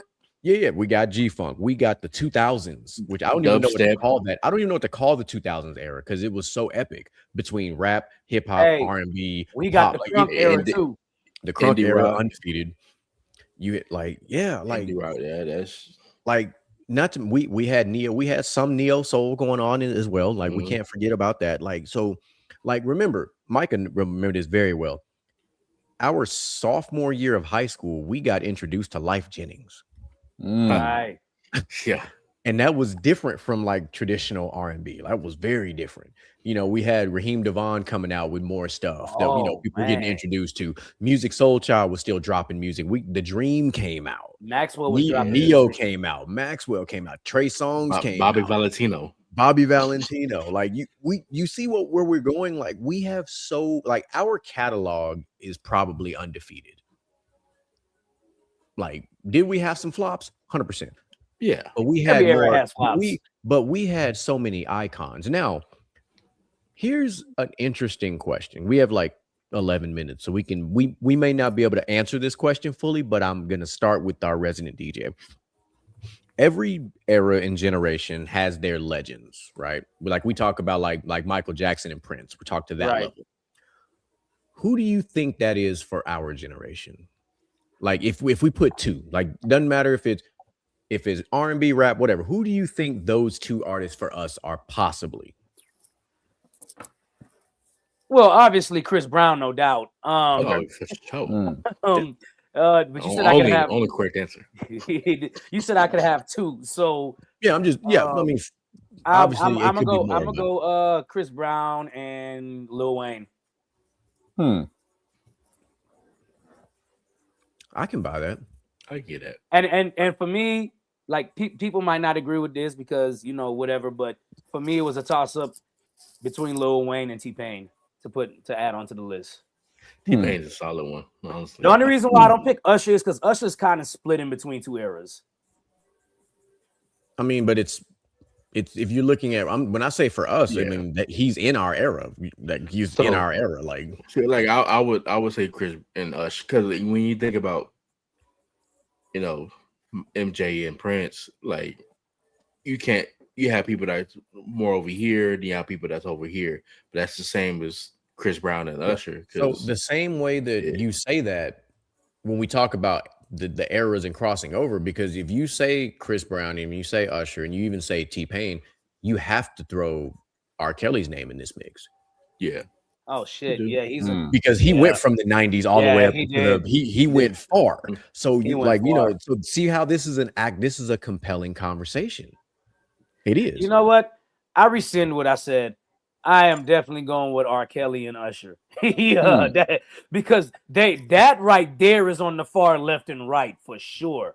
Oh yeah, for sure. You have people. Oh yeah, I like Usher, but R. Kelly is the king of R&B. Then you have your other people like R. Kelly can only make one style of music, but Usher can do pop and this. Hey. Yeah, I'm gonna go. I'll go R. Kelly. So I feel like I got some controversial picks. Go for it. I love to hear. That's the first of the show. Go ahead. So my first pick is not controversial. I'm gonna say Chris Brown. The second pick is a controversial one. I'm gonna say The Weeknd. You seem like a weekend ass nigga. I'm not gonna lie. I am. That was the first mixtape. What the fuck you mean? Wow. There will be no I'm just saying on this show, sir. It's no slander. No. Why we saying slander? It's no slander. The way you said it. Beyonce is actually a good pick. Beyonce is a solid pick. Like Beyonce makes sense, kind of. Like, and I say kind of, and I'll be respectful. I won't be. We know, folks who watch the show know how we feel about Beyonce. But my only issue with Beyonce is I think she started too late. No, solo. Solo. That's what I was. Solo, what? Yeah. Solo. Like as a group, most of the stuff in the 2000s is all Destiny Child. Because if you look at her run as a solo artist, right? Like, and we have to be objective about this. Is her solo run better than Chris Brown's solo run? Hell no. Or Usher's solo run? Hell or no. R. Kelly's solo run? Hard hell no. That's like hard hell no. But these are but I guarantee you there are people who love the Beehive who would say otherwise. Because here's what I'm gonna say. I'm gonna equate it to sports. Check this out. The Beehive are like Jordan fans. They feel like she can do no wrong. And they would say the fact that she had a run from this long to this long and did all these tours and all this stuff, they would literally use that. They would use the Jordan logic to make sure that that no one could stop it. However, they would be wrong. Just gonna say that. They would be wrong. Because I just gave you 3 artists who had really a longer runway of soloism. Now, when it comes to number of hits, it gets kind of competitive. I'm not going to pretend like it doesn't. It gets competitive with number of hits. But well, you could talk about number of hits, but when you start talking number ones, Rihanna has more. So true, 100%. And Rihanna also had a late solo start. But we also knew her for, Pon the Replay and Rude Boy, and she had a nice run too. Like, but then she's coming back to music this year, huh? I believe. I don't know, but then here's another one, right? Not even necessarily a controversial take. Don't get my hopes up with that. I think she's coming back. I think she's coming back to music this year. But let me throw another name at you because we can't. If we're gonna use Usher and R. Kelly, we cannot not throw in Mariah Carey's name. I damn near cry right now. They say Rihanna coming back to music. Like we have to throw Mariah Carey's name in there because she did the same thing. She crossed over. Like as far as He being did, in two yeah. different, and she had a nice run. Like she really did. She had a phenomenal run. Like so, she would be. I think My if you only got a my only problem with Mariah Carey is she took a hiatus in the beginning of the 2000s. okay, A good. It was like 3 or 4 years or something. Like nothing, no features, no nothing. She was just gone, and she had no plans on coming back. And okay, then she went back. She went to Jermaine Dupri and came back and dropped the hardest comeback yeah, I was album about to say the ever. comeback album was that made up for it for sure. He did. But I feel Just like happy Rihanna's coming back I too. feel like there is a conversation to be had because I don't think there's a bona fide answer to that question yet. Because we could break down each of those artists that we said and we start really deep diving into it, and the five of us might all have different answers. We might have one, we may all have one artist, but we might have a slightly different second answer. I don't even know if we have just two. We might be the generation that has four. I think first of all, I think you should go by decade. Let's Okay. start there. It should go by decade, and I think part of the issue that I'm going to run into with the 2000s, because obviously I originally picked Chris Brown, but I don't think Chris Brown's run really started until more of the end of the decade.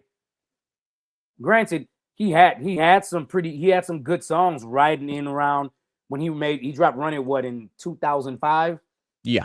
So he missed half of the decade right there already. Yeah, and that But was but if also you that was at the heat of the peak of Usher too. Like right so, Usher gonna easily take the and R. 2000s Kelly, side of yeah, because so R. Kelly had R. Kelly had TP2, Chocolate Factory yeah, right in the heart of that. So hmm around and then hell, 2000 and 2004.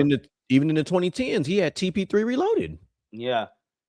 But then when you get to the 2010s, it gets Chris Honestly, Brown's name should honestly be that's com- said.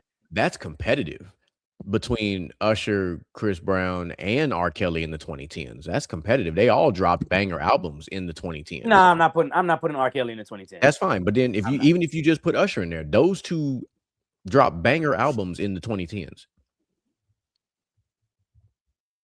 Like that's interesting. That's a good conversation to be had. Like the 2000s is interesting because you also had Neo, you also had Mario. You had a lot of artists that dropped a lot of albums in that time frame. And we didn't even really finish naming everybody because we still had guys like Tyrese and Tank drop albums, Genuine dropped albums, like the OGs dropped albums in the 2000s as well to kind of throw their name in the Yeah, ring too. Genuine came back and had a Yeah, so banger it's of an like, album. Avant dropped 2 albums in that time frame. Like Jagged Edge dropped an album in that time frame. I know we're not talking about groups, but just like so much stuff happened in the 2000s. Like we would have to really go back and look what marquee albums came out in the 2000s era, and it's probably a ridiculous list. It might go down as one of the best 10 years of albums. Like that would be a fun conversation to have too. Like It if you sounds like go another from, show. let's say, the 80s, the 90s, 2000s, 2010s, and 2000s, really, that's it. You can't go to 20s yet because we still got 4 years left of the 20s. But I'd be curious, like, what would we say are like the top 10 albums of each of those time frames? We're gonna have to compile a list because I think everybody will have a different list. I think it'd be a hell of a list. And then, like, yeah, just so that's a fun conversation to really think about because I don't think there's a right answer. But I also think we have more than two. I still feel like we possibly have four. Okay. Because two of our artists crossed over. Yep. That's why. Because two of our artists crossed over. Kind of like how Snoop still crossing over from like the 80s, 90s, 2000s, 2010s, and 2020s. Like he's crossing over. Like it's ridiculous at this point. But like by the time Unc decide to retire, there ain't gonna be a single side quest that Unc ain't done yet. He done hosted part of the Olympics, which is crazy. Like that is fucking wild to think like about. him and Kevin Hart, they've been hosting as part of the Olympics. Like Unc was at the Grammys doing red carpet interviews. Like what else can this man do that has not? He played a vampire in a movie. Like people forget about that movie that came out on BET a long time ago. Like Snoop done some stuff. Like his acting is not is has been pretty good too. Obviously, we know him from Baby Boy, you know, And the wash. and The Wash, and How And High. he beat a murder case. That man is legendary. Pitch He Perfect did too. drop a reggae album too with the name Snoop Lion. Smoke gets in my eyes. Yeah, I know. I had the album. Yeah. Yeah, DJ, yeah. Not to mention the random electronica song he dropped in Sexual Eruption. That is probably his best song of all That time. is- I don't care because that's my shit. Bro, That is the my fact that shit, he too. the fact that he said, "Let me jump on this auto tune thing and drop an absolute banger," and he It's did it. unironically a really good song. I swear it is. I just It is. wanna take my time. And it's a good song. Like there's nothing wrong with that See song. what it hurts before that You man know was what? ripping. I want since CJ brought that up, I want to end on something that I heard online, and Okay. and I want to see if y'all agree with this. It was a comedy show, but it really hit home with me, right? This man said, I don't know if y'all know who CP is. He's a comedian. CP said, "What happened to white girl songs?" And I felt that. I still feel that. What Yeah. life was Yeah. happier when we were singing stuff like "It's like rain on your wedding day." Where are those songs? I'm not gonna lie to you.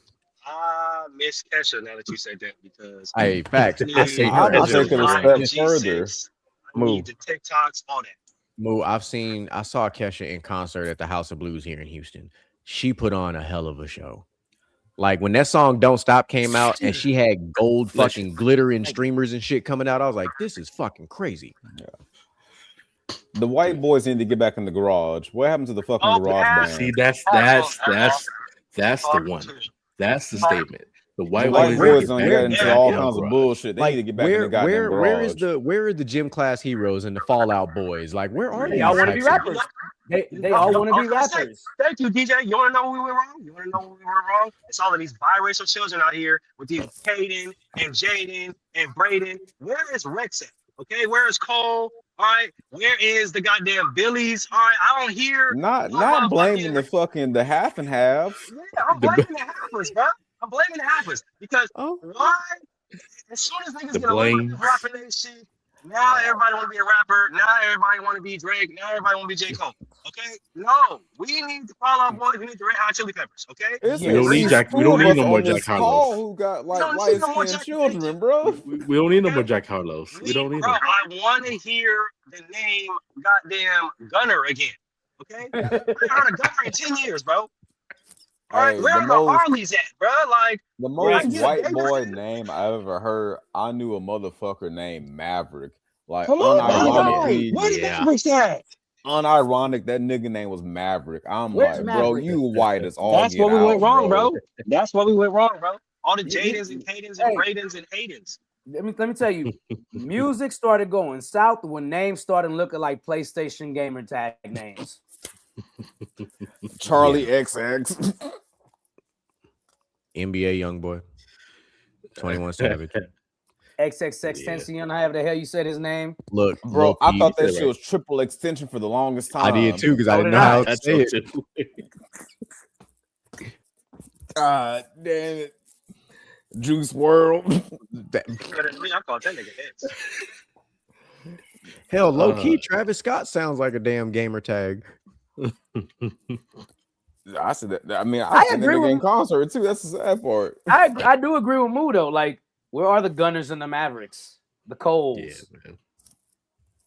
Where are The the Billies. Knicks? Like, you know, like we had like Nick Lachey when we were younger. Like, you know, like We got Right. where's Adam Levine? Like, where Where's Adam- the Axl Rose? you know, that one? Where's Look, my Chester Bennington? where are the white boys with two names like Billy Ray? Like I need somebody that when they say their name, I hear an ego in the background. Like I need to hear, God, I need to hear it. Yeah. Bro, Where's the you- real American niggas? You know what I mean? Like, I saw something on TikTok. This is gonna be my fucking closing statement. When the nigga name is like fucking Wolfgang Mozart, you know that nigga was destined for greatness. Fucking Beethoven, you could not be an average nigga. Start naming your kids magnificent fucking names can't. again. God damn it. God damn. Cleopatra. Nigga. Somebody. Listen, Edgar Allan Poe. Just, Sigmund Freud. You know that nigga got to be somebody. Yeah, that's You that. You got it, can't you got be it. a name like that and not be a legend. Yeah, I want to know Goddamn what Bartholomew Wolfgang. is. You know what, Outlaw? You make a great point because I actually was thinking about that the other damn day. Bring back the old school name. When's the last time you heard of Gertrude? Okay, Bring back Amadeus. You feel me? Nigga. Like we need to Cornelius. bring back Goddamn. Cornelius, Sherman. You know what I mean? Bring it Type back. shit. That's what we Like, need. Okay. let a nigga named Thurgood become a fucking quarterback. Like, it just be like a Thurgood out there, nigga big as fuck. Shit, hold on. Nigga, the name Barack. Nigga, what? Come on. That is You a gotta powerful do something with ass that. name. Yeah, that was my closing thoughts. Like, name your kid something great. It gives them pressure to be somebody. Just stop giving these bullshit ass Ashleys and Cadens and just give us back some goddamn Odysseus and some Maximilians and some fucking Neros. Like, give your kids some fucking great bring names. the Maximilians for sure. Or Bro, at least come up with a unique name that everybody else ain't got. I need an Well, Othello. don't be Elon Musk. Othello. Don't do Wow. And now Elon is out there. Yeah, do some shit don't do like that. Attila. You feel me? Yeah. Like, Attila the Hunt. Like, nigga, come on. Or now. even Matilda. We ain't heard the name Matilda in a long time. we need Like I'm thankful that I named my kid something unique that I ain't never met another one until she went to daycare. It's the first time, and it was spelled different, so mine was still spelled unique. And it's good. Like my first name, my government name is a common ass white boy name. So we all knew about 4 or 5 of them in school. Oh, for sure. Spelled differently, but no, you want to know real fucking pain? I'm coming back. Fuck it. This is my extra closing statement. Imagine having a very common name as a black dude. That's also a very common white boy name, and they got to start calling you Black Josh because there's so many fucking other Joshes. There's a Mexican Josh, about 5 different white Joshes, and then you got Black Josh. I'm gonna be 100 with you. I'm 100. Your mom bless you, because if they see a Josh in the pool of job applications, okay, white Josh, we'll get him in for an application. Well, if you look at my last name, you would never know my ethnicity was. You would never guess. You won't. Hey, listen, it is a blessing and a curse. They had to put emphasis on my name a certain way to differentiate me. They started calling me damn near a mixture of Jeremy and Jerome, to what they started calling me Jerome, just because they knew I had a little flavor. Like that's the type of shit I was growing up with. That's why, and this is a fun fact, ladies and gentlemen. I've told you guys before, if you've ever listened to the show, that Will Smith is one of my idols. He is the reason why I go by the name Jay. Jay was inspired by his character James on Men in Black when he got rid of the AMES and left it as just Jay. That's where I got the name Jay from, was from Men in Black. And I used it ever since I saw that movie. So there's your little nugget today. Placed. We could be cool like Micah. Micah got a whole biblical name and shit. Like, yeah, man. I do. It's something powerful about Micah Bacchus. It's something That's powerful. A good name. Name on here like that. Man, you got Micah B right there. Come on, listen. Yeah, Micah B. Micah Brown, Micah Black. What? No, the way the charade just said that made Micah sound like a goddamn Greek god. Like he was about to throw some lightning down on some shit. Well, Bacchus is the Roman god of wine. So damn, it's crazy how I put that together. Come on, this nigga no ball. Of course I do. He said that's my last name. I got to know. Obviously, in Greek, it's Dionysus. Hey, Dionysus is a hard ass name. So if you ever have a kid, that's the name. Dionysus Bacchus. Golly, that just sounds like the name president. Like it's so short. Atlas. Like you just think about Atlas. Like damn. CJ the most famous what? Because of Grand Theft Auto? CJ is the most. Here we go. Maybe CJ is the most famous acronym. Yeah, CJ is definitely. Yeah, it is. Well, growing up, TJ was the most famous. Like TJ was a very common 2-letter name.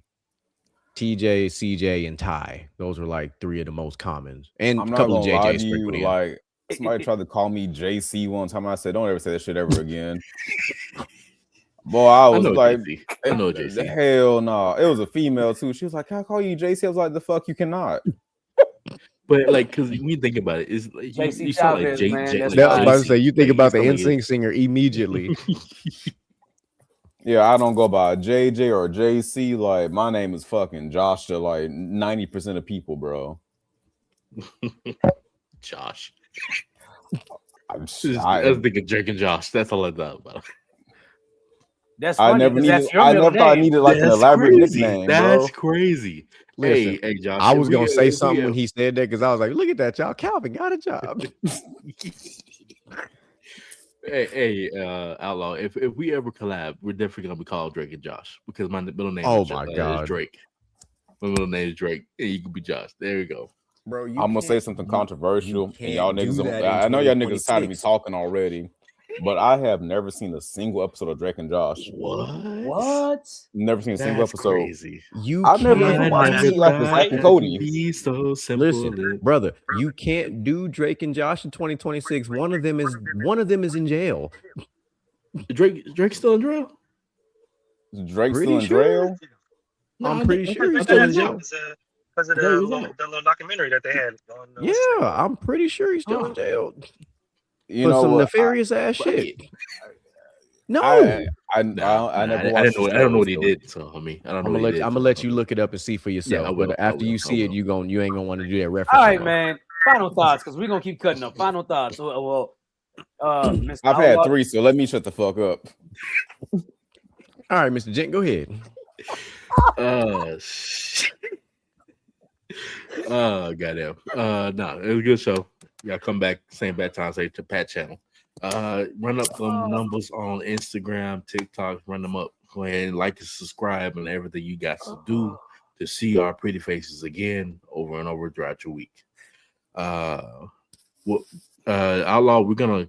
I have my 2. I actually have more than 2 for the video that you sent in the group chat We're earlier. gonna talk about that shit next week, bro. I'm So falling we gotta- asleep on. yeah. I ain't gonna lie to you, bro. Yeah. We gotta talk about that next week. So yeah, for sure. Yeah, we'll circle back to it. Put a Okay. pin in it. Stop using that goddamn Microsoft Teams lingo, nigga. Damn. Circle back, nigga. I'm traumatized. What the fuck? Just go ahead and put a pin in it, and then Hey, we'll I'm gonna circle need back you to it. shut the hell up. I'm a CC your manager, nigga. Ryan, y'all gotta relax. Move. Final thoughts, man. Final thoughts, Move. Hey man, my final thoughts is JD is probably the best producer of all time, and bring back regular white people names. If you're not naming your kid Generator Rex or Colt or goddamn motherfucking or Axel or some shit like that, don't name him no fucking black name. I don't want to hear no more Jaden, Caden, Braden, Jordan. Okay, if I see another white person and his name is Devin or Devon or some weird shit like that, I'm crashing the fuck out. Y'all have a great night. I'm gonna catch y'all next time. Outlaw, you alive? Barely. That boy, whole bottle of water is all over his keyboard right now. I'm crying. Oh, That's why you can't drink Oh, anything when a crash God. out is talking because you don't know Oh, what's gonna God. happen. Oh shit. Hold on. Excuse me, ladies and I gentlemen. put it up. I put it up, but Move was going on his No, rant. hold on.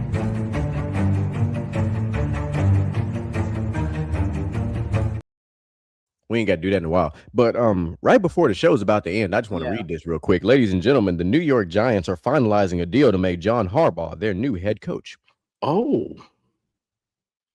That means he won't be a Raider head coach. Yeah, congratulations, Giants.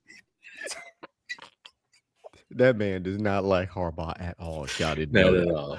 We can tell. So I'll give y'all final thought. You're retiring as a Jets fan. I mean, you can come on over to New England if you want to. We got room for you. We'll let you in. My final thoughts for today is Texans swarm F the Patriots. Okay. H-Town holding it down, son. I'll finish my final thoughts very simply. Next week, ladies and gentlemen, prepare for Mr. Jen, an outlaw, to put together something sensational for us, our third show of the year, and it is the top 10 movies of 2026. So, which is a lot. which is a lot. I imagine it's perfectly okay, gentlemen, if you expand that list to 15, because there is a ton of fucking movies coming out in 2026 that we know of. There still might be some more to drop. Like we just saw a trailer for another fucking Odyssey movie that's coming out. That's being done by Ryan Scorsese. So that's on the list already. We got the third Dune movie. The lineup on the Odyssey, the lineup for the actors on So if you want to make this list 15 or 20, do your thing. The whole entire show could be literally about the top we just gonna rename it the top movies of 2026. How about we just do that? Because we probably gonna run out of space and opportunity. But I'm gonna say one thing about that, bro. The fact that we get Doomsday on Christmas. Yeah. Bro, like the fact that you would have to probably be at the movies like for 6 fucking hours to watch both movies, bro. Yeah, I have to decide if I'm brand new day this year too. I got to figure out if I'm gonna have childcare or not, because I'm like, you got to go stay with you. You got to go somewhere else, because I'm dropping my kid off. I'm seeing both the same day. I'm being bold. Mama, hey, get them kids. We're gonna bring them all to Uncle Micah. I gotta see Doomsday first. Like I love Doom, but I'm not Doomsday. I've got to watch first. Yeah. So, ladies and gentlemen, prepare yourself for that. Top movies of 2026 happening next week. Another fire show. I told you guys, we have January just on lock. We got shows upon shows upon shows. We got a draft upcoming here pretty soon, so y'all be prepared for that. Outside of that great show tonight, DJ Micah B, Mulu, shout out to you guys for putting together a phenomenal list, phenomenal show. We love all that. And the rest of my closing thoughts are very, very simple. For all of you Houston Texans fans out there, I love all of you. I really do. I love every single one of you motherfuckers until you play the Patriots. And it's fuck all you motherfuckers. Fuck your Stampede. I'm going to use this red cape and you bitches going to olay and miss and hit the wall all fucking Sunday. So, CJ, you better get out of here, that bullshit. I'm excited about the game, though, because I'm glad that we get to play again, because we have such a storied history of our two franchises playing each other regular season playoffs. It's always they're always exciting, close games. There's very rarely this ever been just this is a defensive game. Like it's going listen 21-24. It's gonna tell you right now that's my score. 21-24. I don't that's it. I'll be shocked if any team scores over 20-24. I'll be shocked. I just feel like these two defenses are gonna do that. They're gonna keep each other from scoring. Both teams have great secondaries. Both teams have good pass rushes. Both teams have everything you need to slow this game all the way the fuck down.